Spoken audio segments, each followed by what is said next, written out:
Hello everyone, welcome back to my channel. তো তোমরা সবাই কেমন আছো? একটা কথা জানো, আমি ভেবেছিলাম সরস্বতী পুজোতে আমি বেরোবো না। এখন 3:30 বাজে, এখন বেরিয়েছি। হঠাৎ করে সুমি ফোন করে বললো যে আমরা এসে পড়েছি, তুই আয়।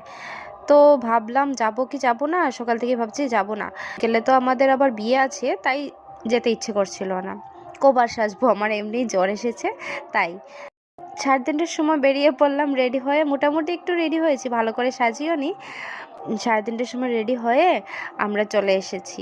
এসে তো ওর বন্ধুরাও এসে গেছে, বৃষ্টির দিকে পেয়েছি, সুমিকে পেয়েছি। সবাই মিলে আইসক্রিম খাচ্ছিলাম, খেয়ে গল্প করছিলাম, একটু এনজয় করছিলাম।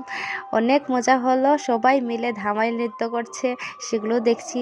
রাত্রে 7টা বেজে গেছে, বাড়িতে যেতে যেতে রাত্রে 7টা বেজে গেছে প্রায়।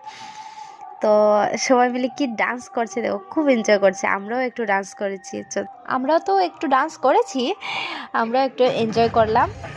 অনেক মজা হলো। যদি না যেতাম তাহলে মিস করতাম। আমার ভিডিওটা তোমরা কেমন লাগলো জানিও, আর আমাদের ডান্সটা তোমাদের কেমন লাগলো সেটাও জানিও। বাই।